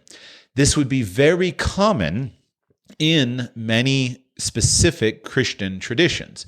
And I'll get to the causal factors of this in a moment, but most of the mainline Protestant denominations would have this position. Roman Catholicism is unique because you have, from the top level, you do not have this at all, but there are strong elements within Roman Catholicism to see this change. The Anglican Church is now basically totally egalitarian. And so you go many places and you find women pastors and women everything, this, that, and the other. So that's the egalitarian position. Then you have the complementarian position. The complementarian position, as best I can figure it out, came out really in about strongly that term started to be used. And by the way, to be clear, I'm no historical theologian, so if I'm wrong on this, is just my best understanding at the moment. But that really came out in about the 1980s and 1990s, when you had a strong liberalizing influence from the mainline Christian denominations against broader evangelical Christianity. And again, remember the cultural context of this. We go all the way back to women's suffrage with the 13th Amendment in the United States, all of the first wave feminism, second wave feminism, all the way through. The strong feminist cultural movement invaded the Christian church to a strong degree. And so that was where you started to have a lot of the Protestant denominations would say, yes, okay, well, we'll go ahead and we'll bow our knees to feminism and we'll accept this movement. And then in response to that, you had basically the complementarian position start to be developed. And what complementarians want to do is they generally want to thread the needle, and they want to say this. They want to say that men and women are ontologically equal, meaning that in their being, in their personhood, they are equal in the eyes of God. But God has ordained functional differences between them, and that basically men and women are called differently. And so this would be the most, I think, widely represented position amongst a lot of evangelical Christianity. And I'm not as current on Roman Catholicism, but this would be widely represented there as well. So complementarianism is for a long time, I thought that was the conservative position. And about 10 years ago, I started thinking about patriarchy and all of the various issues, primarily because I was continually accused of patriarchy, right? Down with the patriarchy and all the cultural movements. And in the beginning, I myself dismissed patriarchy. I was like, there's no, I'm fine with complementarianism. But I started to think about it, and I started to read a little bit more, and I came to the conviction over time that, wait a second, complementarianism doesn't work, because it doesn't. I wish I could articulate this further. It's the kind of thing that, in order to be proper, it needs thought to express properly. But I came to the conclusion that complementarianism was silly. Not silly because a lot of people believe in it, but I came to the conclusion that the Bible itself is patriarchal, and that a patriarchal society is the best functioning society. And it's hard to express that in an appropriate way given our current context, but it just simply works better. There are those who defend it as differently, but you look at the complete falling apart, and you say in many churches and many parts of society, and to me, it's obvious evidence. So back to churches. Why? So the New Testament is crystal clear that all leadership in the church is to be male. But that's only defined to certain things. And so, for example, you'll say, well, some conservative denominations, right? The Southern Baptists will say, well, only preachers have to be men. But then they'll have women praying on stage. They'll have women leading worship. They'll have women doing all these things. And I kind of have this conclusion. I think I believe it. I'm pretty sure it's true. But basically, that men are just lazy. And the reason that God has instituted patriarchy in a scriptural context is to get men to do things. Because as a man, if I can sit back and just let my wife do something, that's the easiest thing in the world. But that leads to complete and total destruction of my family if I do that on an ongoing basis. And so if I weren't specifically commanded by God to lead, and that all of the responsibility is on my shoulders to do it, then I would probably be happy to sit back and not do so much. And what's remarkable to me is that it was about a decade ago that I came to that grudging realization that if it's to be, it's up to me, and I got to do this, and I've got to express, it's my responsibility. And I don't put anything on my wife. It's my responsibility. And that started to work good. What's been fascinating to me is I have watched very closely male and female dynamics over the last decade. And we see a complete collapse of dating culture, a complete collapse of relationship formation, a complete collapse of family formation. I'm talking broadly, not even just not in Christianity, just across the culture. And I'm always amazed at the things that men and women thought they wanted that the feminist revolution didn't deliver. And I think we see a lot of response in people going kind of the direction that I've gone. And so there's a tendency often to try to soften that. There's a tendency to change and say, well, I'm a patriarch, but I'm not, I don't say, woman, get me a beer, right? I've tried to even stop qualifying because I used to do all that stuff. And I realized that, no, Joshua, just put the responsibility on yourself, be clear and move forward. And so there are, I think, a lot of people, and I watch some of the Christian conversations, there are a lot of Christian conversations and people that come to that position, but there are a couple of problems. Number one, it's very uncomfortable because it puts you out of the cultural norm. And so, while I'm happy to respond honestly to a sincere question from you, it's not particularly comfortable for me to talk about this stuff in public. So a lot of guys aren't going to do it. Number two, it takes people a time to come to it. And also it takes a while for us to recognize what has happened. And so across Christendom, this is happening. But as women have become dominant in churches, it creates a major problem. They feminize the church experience. The pastors start preaching to women, which is repulsive to men. Then there are fewer men in the churches and fewer men who are willing to actually step in and lead. So it becomes more feminine. And so then the whole experience of church becomes more feminine, and it just goes on and on and on. And I basically can't stand visiting or going to a lot of churches because of how effeminate they are. And the preachers themselves are often effeminate. They don't express any kind of admirable masculinity. They don't express they're not men that you want to follow in the first place. And they're so dominated by their wives and by the women in the church that they can't even stand up and preach. And I'll tell you, forgive me if I'm on a roll, but I'm trying to answer it forthrightly. Here's where the clearest expression of this is. For me, it comes down to Father's Day. I've said this before, and I don't want to put poison, but it's really true, is that I think the worst day for men to ever go to church is on Father's Day. Basically, men should never go to church on Father's Day.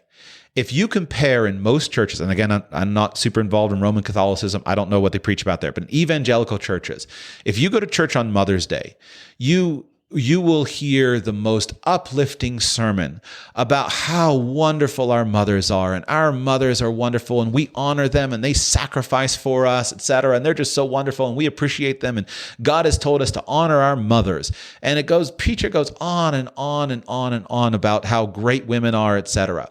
You go to church on Father's Day, preacher stands up and says, "Men, we got to do better. After all, God has called you to be a man, and you're called to serve God. And so you have to love your family, and you have to serve your family and whatnot."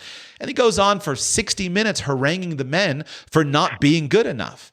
Not a single bit of just respect and admiration for simply their maleness, their sexual identity of simply being men. And it's disgusting. And what happens is that goes into these men, and it kind of creates the same thing that you're talking about that you see. And it creates men who go through the world thinking that I don't measure up, I'm not worthy of respect because I got all this stuff wrong with me. And it's the same thing with our boys. It's the same thing with men. It's a complete catastrophe. So there are places where that, I think, is finally coming out and where it's talked about, etc. But in order to find them, you've got to find a conservative church or a conservative denomination. And you've got to have a conservative denomination that is willing to stand on a couple things. Perhaps in your tradition, it would be the tradition of the church. But in general, it has to do with believing in the authority and the inerrancy of Scripture. Because the New Testament and the Old Testament, all the way through, the Bible is absolutely patriarchal. I used to think it wasn't. I used to want to say, like to the people who said overthrow the patriarchy, I used to want to say, oh, well, come on, the Bible raises up women. And all that stuff is true. Like Jesus treated women much better. Women are incredibly highly praised. Christianity revolutionized the world of women. It completely transformed the role of women in society on a complete basis. And so all that's interesting and true and completely irrelevant to where we are today. Today, we got to flip back to the other and recognize what the Scripture says. And so there are denominations where it's very clear. In Roman Catholicism, I would say you probably need to go to a Latin Mass. And if you find a Latin Mass, that's where you're going to find a lot of the men who are willing to stand up and lead, because there's a flow of tradition that leads to the Latin Mass and all of that stuff that leads to men just saying, okay, I got to do it. I got to lead. I got to be strong. It's my responsibility. In evangelical circles, there's a strong movement of that. In Reformed circles, you can find it in a lot of fundamentalist gatherings. And so depending on kind of where you're going, basically you got to find people who have a high view of Scripture and who are willing to submit themselves to what Scripture says. And I think that this is, in many ways, it's probably one of the biggest changes that is happening and will happen, because in an appropriate relationship where men lead, to me, it's obvious that women are happy. And when they're cared for and loved and lifted up, etc., and they're married to strong men, it leads to peace in the home, and it passes on through the generations. I have almost no marriage problems, primarily because my entire life I grew up watching a happy, healthy marriage where my father was a strong man, my mother was a strong woman. They had a very clear hierarchy in the home, and watching the piece of that shows me how to do it. And so I I'll finish with this, but what's frustrating a lot of times is that we often tend to be reactionary to the events of the day. And I especially am guilty of this. Well, sorry, I'm not guilty of this, but so if somebody sees that, you know what, you're painting a building and the building is white and you're trying to get the building green, and one guy comes out and covers the building with red paint. Well, another guy comes out and starts using blue paint because he's trying to go the exact opposite direction. Now, at the end of the day, it winds up being green. But what happens in the meantime is that people get so latched on to a certain subject that they preach their message to an extreme degree. And and a lot of times, I think what we need to do is we need to understand why people are super hardcore about extremism, but just shoot straight up the middle. So to this subject, what you see right now is I see just some crazy stuff. Like I follow the manosphere and the red pill movement and whatnot. And I look at some of the things that these guys are doing and the people who are popular, and I want nothing to do with them because they're a bunch of toxic, I'd like to use profane language. They're just toxic. I don't even know the smear that I could use that would express the feeling of my heart. And a lot of these guys, they're terrible human beings, and they put on this coat of masculinity, and it turns into slave drivers or just like a totally corrupt expression of this that I want nothing to do with. But then on the flip side, they think that it's only that, or roll over and wear your male feminist shirt. And it's just nonsense. You can do both. You can be a strong leader who is full of love. My favorite version of it is Aubrey Andolin's Man of Steel and Velvet. And that's what I aspire to do. I want to be a man of absolute steel, and I want to be a man of velvet, because that's who Jesus was. And that is, to me, the aspiration that we have. And it may be that we have to, at this stage in time, we have to have a little bit more steel than we necessarily used to have, but it can change. And what is amazing is, what I think will happen in the future is sorry, I'm too long, but here's my final comment. All female-dominated churches eventually wither up and blow away. And there are a few basic reasons for that. Number one, men can attract men into church.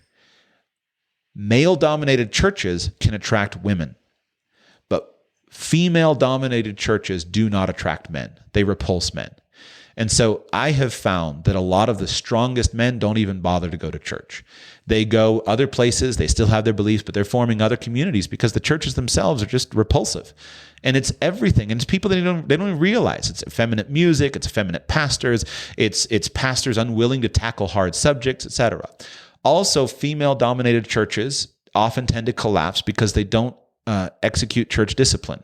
Women do not want to execute church discipline. They don't want to excommunicate people. They don't want to bring discipline on their members.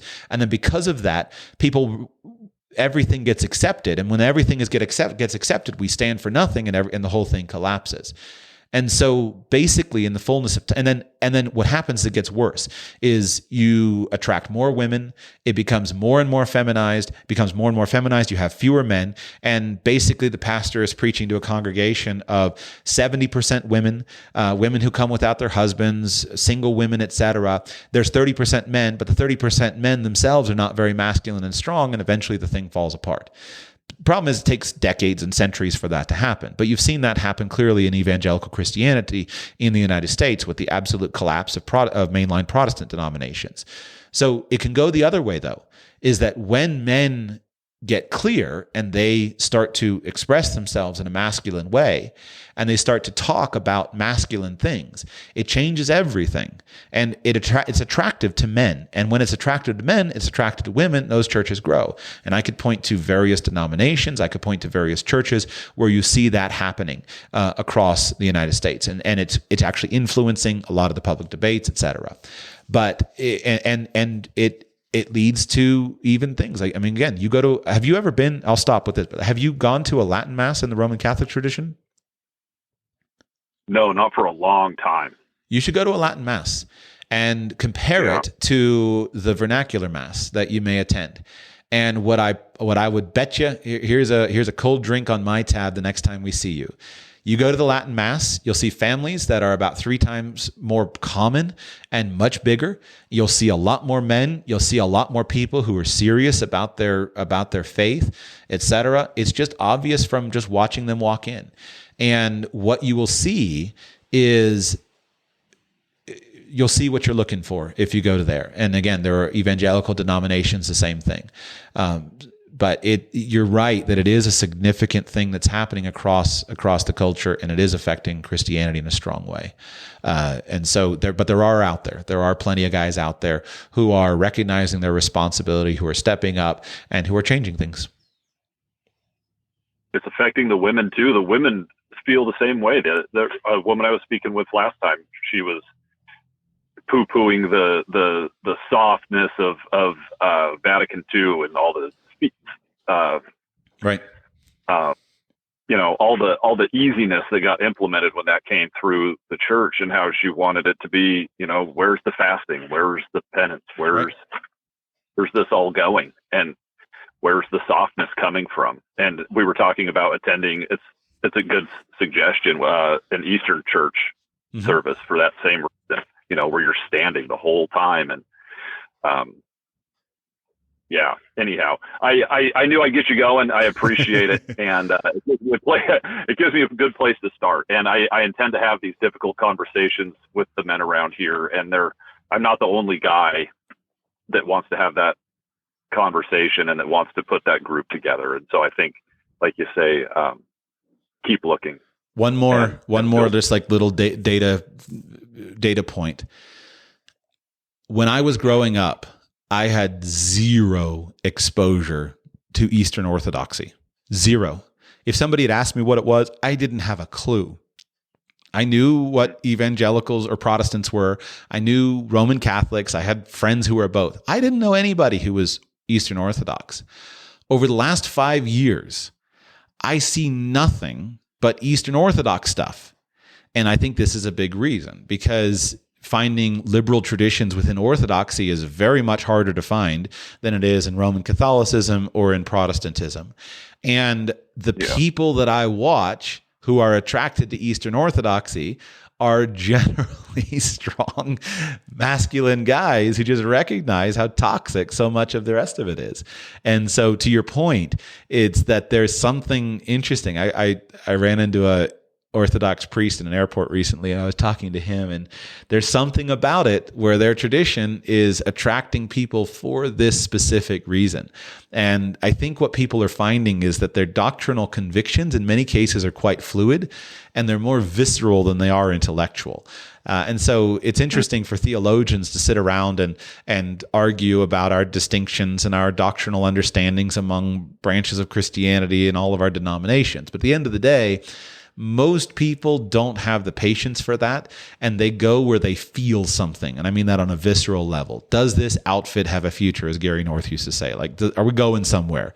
And it's pretty obvious that some places are going somewhere and some places aren't. And that's what you can feel without even digging into the doctrine at all. Yeah. All right. Well, thank you very much. Yes, thank you. All right. My pleasure. Fun questions. Like we said, Open Line Friday. Had 2 other callers that jumped off, but that's fine. 2-hour show is plenty. Hope you enjoyed today's Friday Q&A show. Remember, these shows are open to you. I'll do my best. I'll always answer honestly, even when it's difficult, or even if you want to talk about the patriarchy. Down with the patriarchy, smash the patriarchy, or promote the patriarchy. We'll try to answer honestly. So if you'd like to join me on next week's show, just go to patreon.com/radicalpersonalfinance, patreon.com/radicalpersonalfinance. Remember, last few days to sign up for the event in Panama, expatmoney.com/radical to sign up for the event that I'm hosting in Panama, expatmoney.com/radical. Answered several questions on today on like infrastructure. And ironically, I didn't plant the questions, but I've been thinking about that because I think I'm going to release a little mini course here.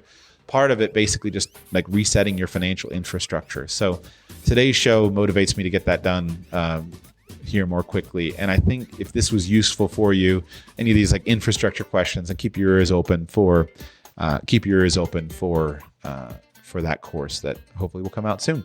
And those of you who have been waiting on the retirement course to be finished, still working on it. Just want to make a good the version B, the non-beta version coming out. Non-beta, the alpha version. Thank you for listening. Have a great weekend. I'll be back with you very soon.